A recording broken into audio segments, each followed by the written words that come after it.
Baiklah, Ibu ulangi. Assalamualaikum warahmatullahi wabarakatuh. Waalaikumsalam warahmatullahi wabarakatuh. Selamat pagi anak-anak Ibu semua. Pagi, Bu. Pagi, Bu. Pagi, Bu. Baiklah, sebelum kita masuki pelajaran hari ini, silakan ketua kelas pimpin doa dulu. Silakan Uul, dipimpin doanya. Baik, Bu. Sebelum kita belajar, alangkah lebih baiknya kita membacakan doa terlebih dahulu. Berdoa, mulai.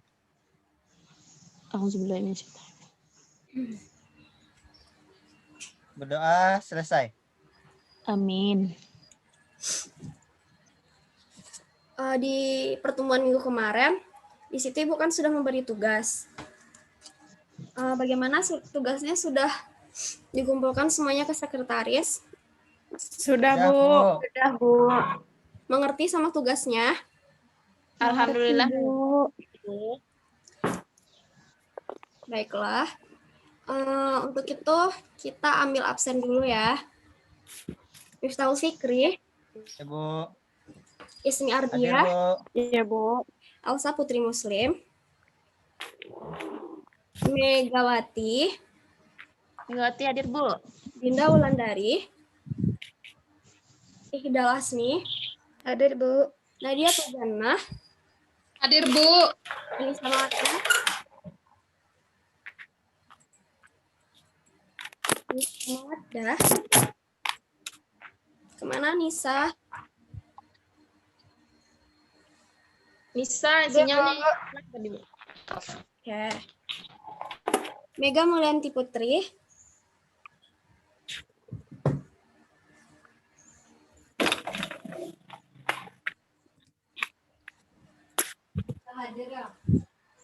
Mega Mulyanti Putri. Hadir, Bu.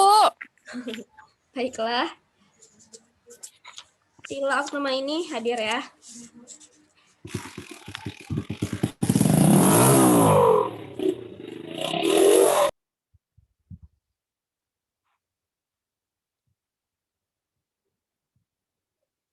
Bagaimana? Apa jelas?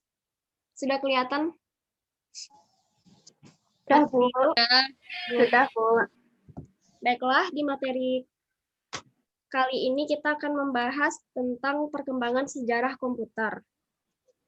Coba Ibu mau tanya dulu.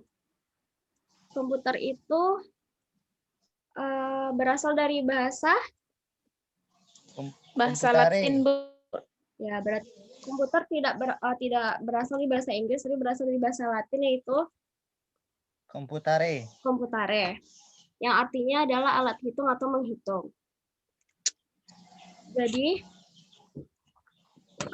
pengertiannya itu secara umum, komputer adalah suatu alat atau perangkat elektronik yang dapat digunakan untuk mengolah data sesuai dengan prosedur yang telah dirumuskan sebelumnya sehingga menghasilkan informasi bermanfaat bagi penggunanya. Bagaimana pengertian komputer? Apa masih sebelumnya kita juga sudah sering belajar?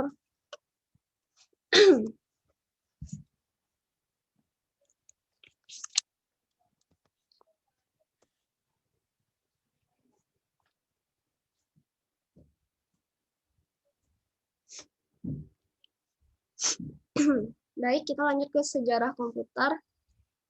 Sebelumnya Ibu mau tanya, siapa yang tahu itu pencipta komputer? Pencipta komputer. Masa tidak ada yang tahu?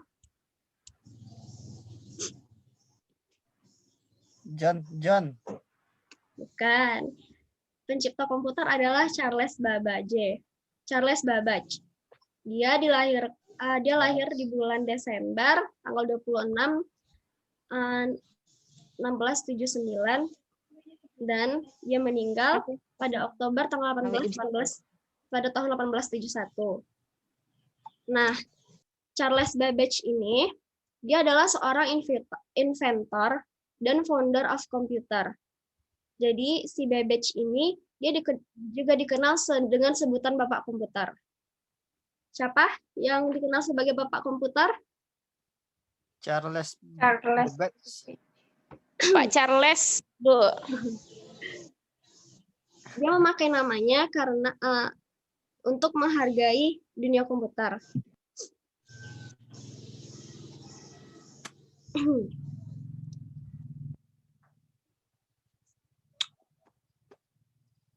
Baiklah.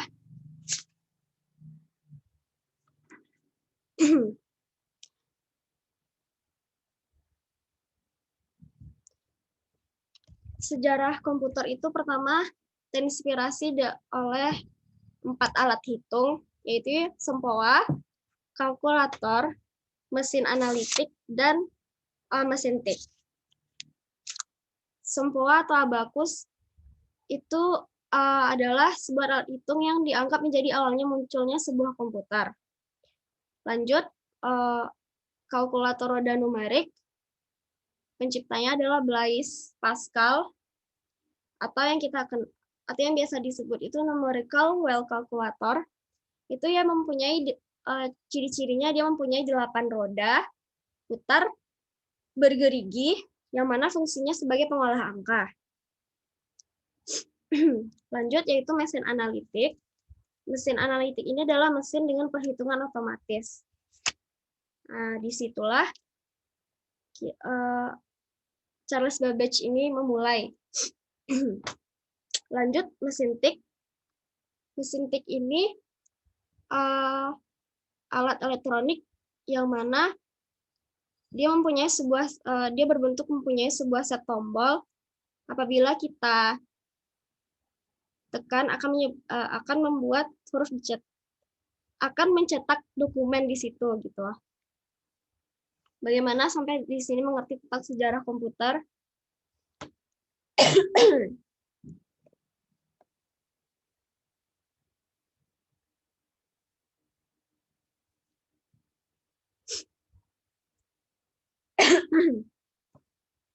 Maaf ya, Ibu agak sedikit kurang enak badan. Ya Bu, cepat sembuh Bu. Ya, Bu. Ya, baiklah kita lanjut ke komputer berdasar karakteristik komputer. Yang pertama adalah komputer berdasarkan data yang diolah. Yang pertama itu komputer analog. Nah, komputer ini digunakan untuk data yang sifatnya itu kontinu, berurutan, dan bukan data yang berbentuk angka, tetapi dalam bentuk fisik, misalnya seperti arus listrik, temperatur, kecepatan, tekanan, dan lain-lainnya. Lanjut, itu sifat komputer berdasarkan data yang diolah. Yang kedua itu komputer digital. Komputer ini digunakan untuk data berbentuk angka atau huruf. Nah, komputer digital ini keunggulannya adalah yaitu yang pertama memproses data lebih tepat, yang kedua dapat menyimpan data selama masih dibutuhkan oleh proses, terus yang ketiga dapat melakukan operasi logika. Selanjutnya data yang telah dimasukkan ini dapat dikoreksi atau kita hapus. Lalu output dari komputer digital dapat berupa angka, huruf, grafik, maupun gambar. Selanjutnya komputer hybrid. Komputer ini adalah kombinasi komputer analog dan digital.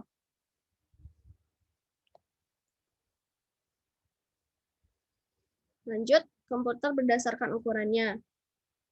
Yang pertama adalah mikrokomputer atau personal komputer. Yang kedua adalah mini komputer. Yang ketiga adalah small komputer atau small scale mainframe komputer.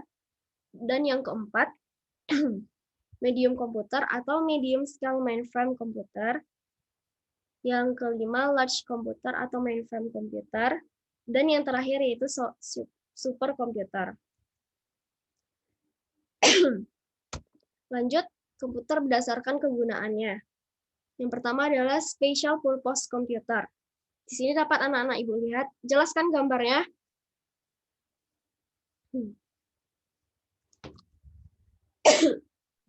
Jelas Bu. Baik. Special purpose computer itu adalah komputer yang dirancang untuk kebutuhan khusus.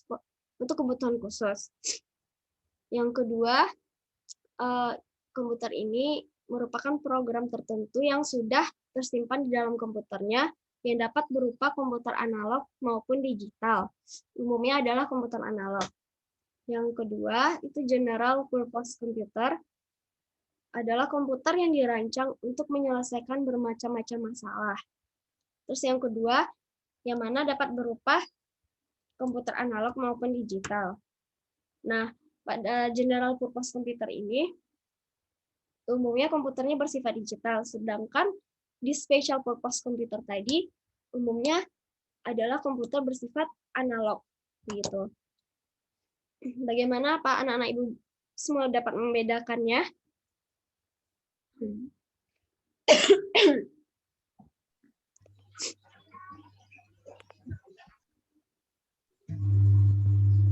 Lanjut, kita langsung masuk ke pembahasan, yaitu perkembangan komputer dari generasi ke generasi.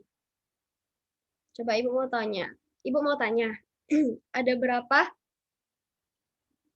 generasi sejarah perkembangan komputer yang sudah kita ketahui sebelumnya? 6 kalau nggak salah, Bu. Ya, 6. Baik. Terima kasih, Uul. Ya, Bu. Nah, yaitu generasi pertama. Pada tahun 1945 sampai 1955. Selanjutnya yang kedua itu adalah komputer generasi kedua. Itu dari tahun 1955 sampai dengan 1965. Dan komputer generasi ketiga itu dari tahun 1965 sampai 1980. Selanjutnya itu komputer generasi keempat itu dari tahun 1980 sampai 2000-an. Dan yang generasi kelima dari tahun 2000-an sampai sekarang. Nah, yang keenam ini adalah generasi yang kita kenal itu generasi abad 21. Baiklah, komputer generasi pertama itu pada tahun 1946 sampai 1959, yang mana komputer tersebut memiliki sirkuitnya menggunakan vacuum tube. Program ini dibuat dengan bahasa mesin. Selanjutnya itu ukuran fisik komputer ini sangat besar, jadi dia cepat panas gitu. Selanjutnya yang keempat, komputer generasi pertama ini adalah dia memiliki proses yang kurang cepat.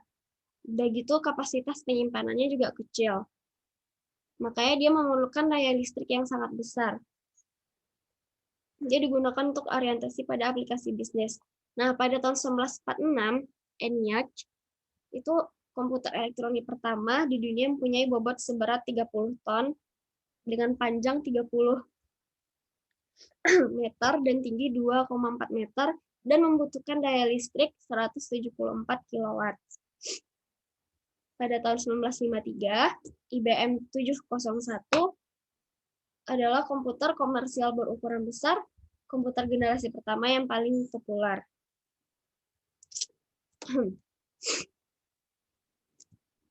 Lanjut, komputer generasi kedua itu 1959 sampai 1964 adalah komputer yang memiliki sirkuitnya itu berupa transistor. Programnya dapat dibuat dengan bahasa tingkat tinggi seperti COBOL, Fortran, dan Algol. Terus kapasitas memori utamanya sudah cukup besar dan proses operasinya juga sudah cukup cepat. Makanya dia membutuhkan lebih sedikit daya listrik di sini gitu. Pada komputer generasi kedua itu yang membedakannya dengan komputer generasi pertama tadi. Terus komputer ini berorientasi pada bisnis dan teknik. Komputer yang paling banyak digunakan pada generasi kedua ini adalah IBM 401 untuk aplikasi bisnis, sedangkan IBM 1602 dan IBM 7094 itu untuk aplikasi teknik.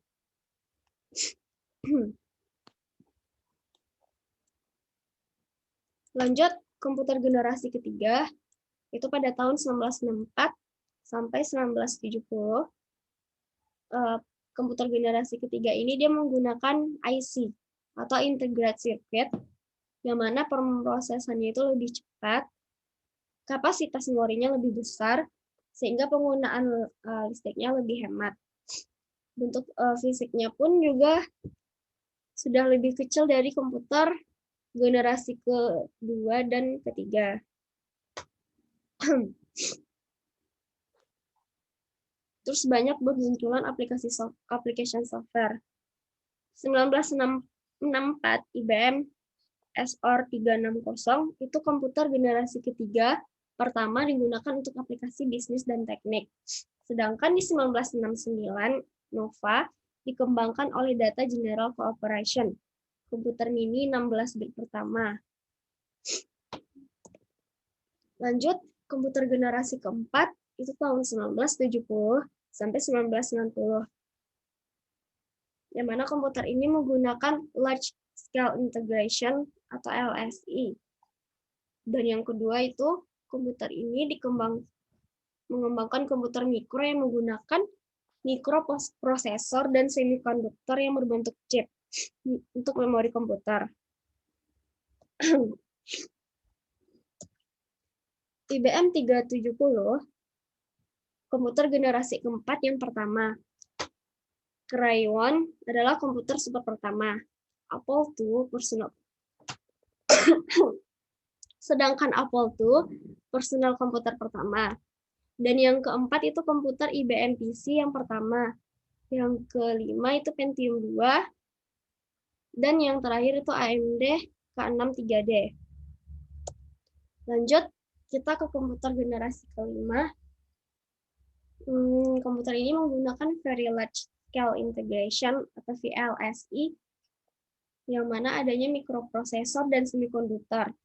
Komputer generasi ini mengembangkan komputer yang bisa bercakap dengan manusia, sehingga bisa meniru intelijensi manusia, yang kita kenal juga dengan sebutan generasi Pentium.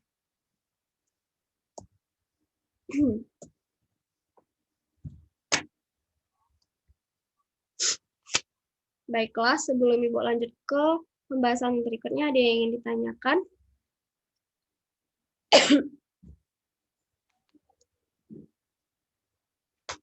Ada yang ingin ditanyakan?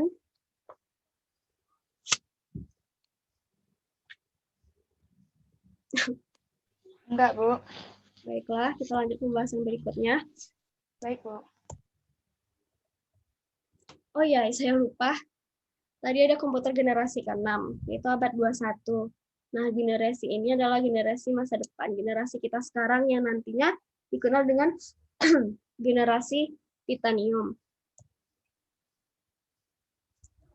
Di sini kita masuk ke, tentunya di komputer kita mengenal adanya data dan informasi. Nah,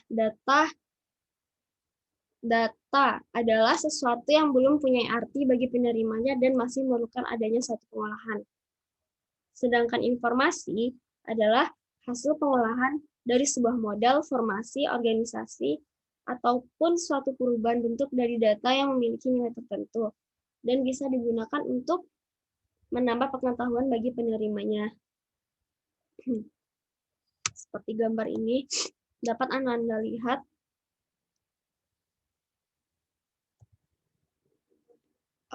berikut. Ibu ada bagan atau gambar siklus pengolahan data yang mana mulai dari input, proses, sampai dia ke output. Di bagan ini Ibu ada siklus pengolahan data yang dikembangkan.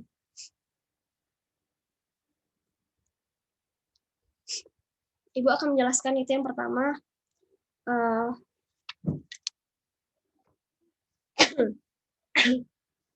Origination adalah proses pengumpulan data yang berupa proses pencatatan data ke dokumen dasar. Selanjutnya input. Input yaitu merupakan proses memasukkan data ke dalam proses komputer melalui alat input atau input device. Yang selanjutnya itu processing. Processing adalah proses pengolahan data dengan alat memproses atau processing device yang mana dia berupa proses menghitung, membandingkan, mengklasifikasikan, mengurutkan, mengendalikan, atau mencari di storage. Storage itu di penyimpanan. Output adalah proses menghasilkan output dari hasil pengolahan data dengan menggunakan alat output atau output device, yaitu dia berupa informasi. Selanjutnya itu distribution. Distribution adalah proses dari distribusi output kepada pihak yang berhak dan membutuhkan informasi. Nah, proses cara kerja komputer dalam menerima cara kerja komputer kan dapat kita lihat tadi itu input. Nah, input ini dia menerima informasi dari perangkat input seperti keyboard dan mouse. Sedangkan processing atau proses itu dia memproses informasi yang diterima pada bagian CPU atau Central Processing Unit. Selanjutnya output. Output itu dia menyajikan informasi hasil olahan kepada pengguna melalui perangkat keluaran seperti monitor, printer, dan lain sebagainya. Selanjutnya adalah siklus pengolahan data. Selanjutnya adalah sistem komputer.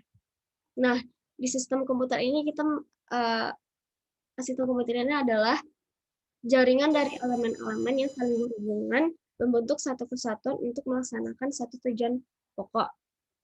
Sistem komputer ini ada 3, yaitu hardware. Hardware itu adalah peralatan fisik dari komputer itu sendiri, atau juga peralatan yang secara fisik dapat kita lihat, dipegang, ataupun dipindahkan. Nah, software itu suatu prosedur pengoperasian dari komputer itu sendiri, ataupun prosedur dalam hal memproses data yang telah ditetapkan sebelumnya. Nah, brainware ini adalah orang-orang yang bekerja langsung dengan komputer tersebut sebagai alat bantu, ataupun orang-orang yang tidak bekerja secara langsung dengan komputer, tapi dia menerima hasil kerja dari komputer yang berbentuk laporan. Gini, di sini ada gambar bagaimana komputer bekerja. Tadi juga sudah Ibu jelaskan, dimulai dari input. Ini, dimulai dari input, yang mana dia menerima informasi dari perangkat seperti keyboard dan mouse, lalu diproses, di CPU, lalu disimpan data dan programnya, lalu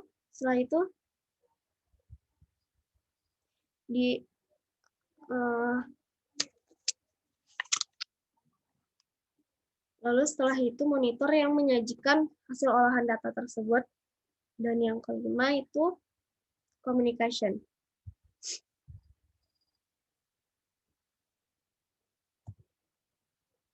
Nah, lanjut kita ke perkembangan teknologi komputer. Komputer yang kita kenal saat ini adalah hasil pengembangan teknologi elektronika, informatika, sehingga bentuk komputer yang asalnya berukuran besar dan membutuhkan tempat yang besar, sekarang berbentuk kecil dengan kemampuan yang besar, seperti yang sering kita pakai di kehidupan sehari-hari.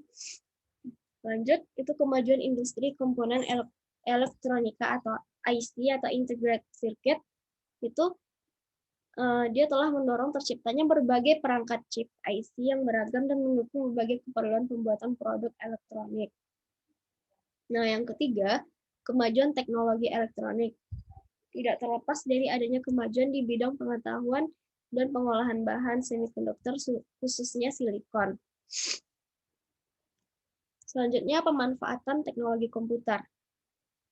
Manfaat komputer saat ini dapat yang kita ketahui bersama, itu adalah sebagai alat bantu menulis, menggambar, mengedit foto, memutar video, memutar lagu, sampai dengan analisis data hasil penelitian, maupun untuk mengoperasikan program-program penyelesaian problem-problem ilmiah dan bisnis. Nah, dalam dunia anak itu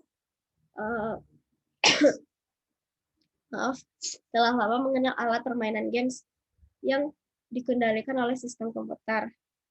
Di bidang industri, komputer digunakan untuk mengontrol mesin-mesin produksi dengan ketepatan tinggi.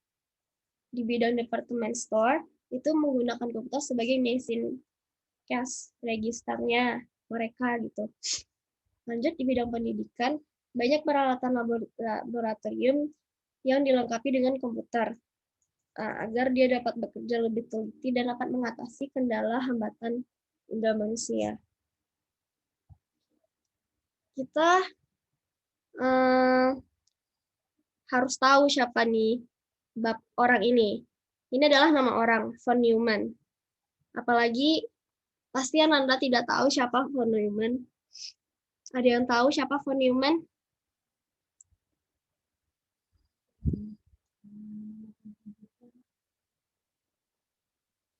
Ada yang tahu? Tidak. Von Neumann ini adalah penemu arsitektur prosesor komputer yang merupakan seorang pionir komputer digital modern dan penerapan teori operator di bidang mekanika kuantum. Dia lahir di Budapest, Hungaria, pada tanggal 28 Desember 1903 dan meninggal di Washington DC. Washington DC itu, ada yang tahu Washington DC itu di mana? Washington DC itu di Amerika Serikat. Dia meninggal pada tanggal 8 Februari 1957 pada umur 53 tahun. Nah, beliau ini adalah ahli matematika juga.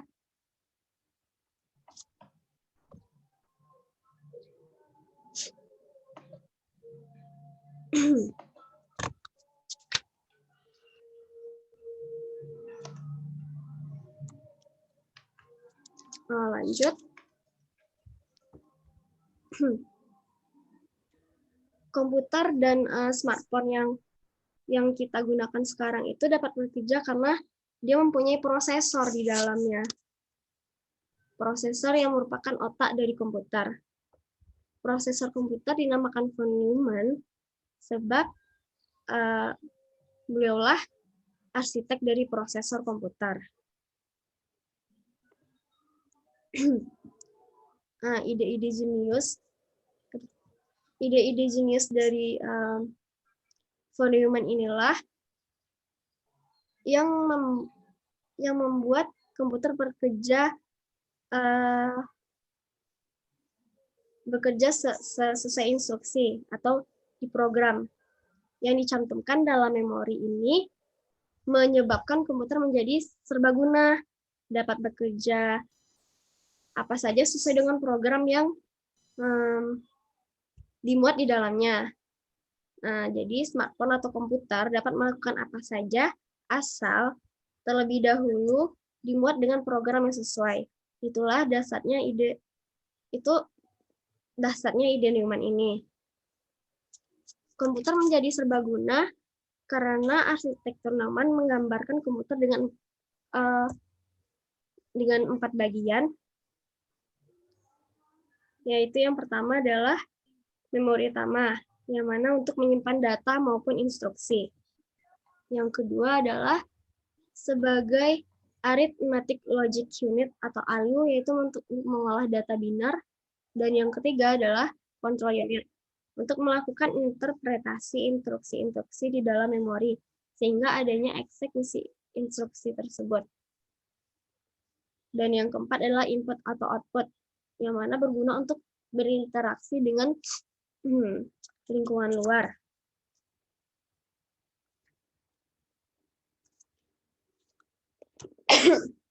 Baiklah, sebelum Ibu tutup pembelajaran kita hari ini, ada yang ingin ditanyakan dulu sebelum Ibu bertanya? Tidak, Bu. Baiklah, kalau memang tidak ada, di sini Ibu mau bertanya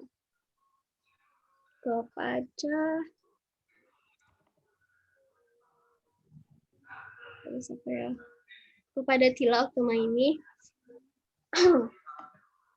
Coba jelaskan 3 sistem komputer? Ya, Bu. Ada 3 sistem komputer. Yang pertama ada hardware, yaitu peralatan fisik dari komputer itu sendiri. Di mana hardware itu bisa kita pegang dan dapat kita lihat. Kedua ada software. Software adalah perangkat lunak atau suatu prosedur pengoperasian dari komputer itu sendiri. Dan software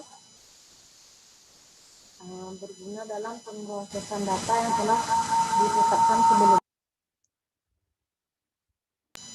Dan yang ketiga ada brandware atau pengguna, Bu, yang menggunakan hardware atau software tadi atau yang menjalankannya.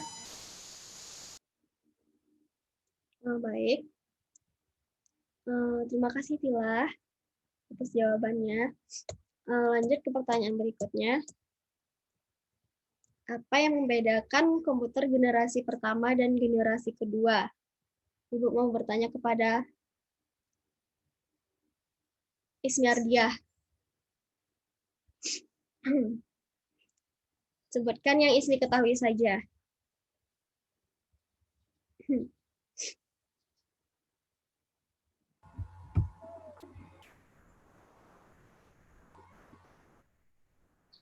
Jadi yang saya ketahui perbedaan antara komputer generasi pertama dan generasi kedua itu, kalau generasi pertama itu dia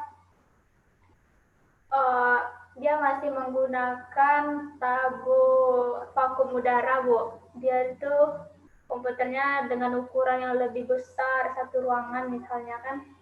Sedangkan untuk komputer yang generasi kedua itu dia sudah mulai menggunakan resistor kalau tidak salah, Bu.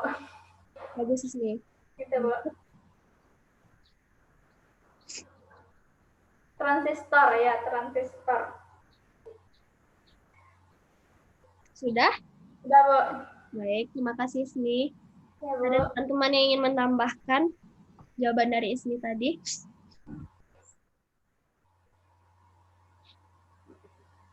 Baiklah, karena tidak ada, Ibu sudahi saja pembelajaran kali ini.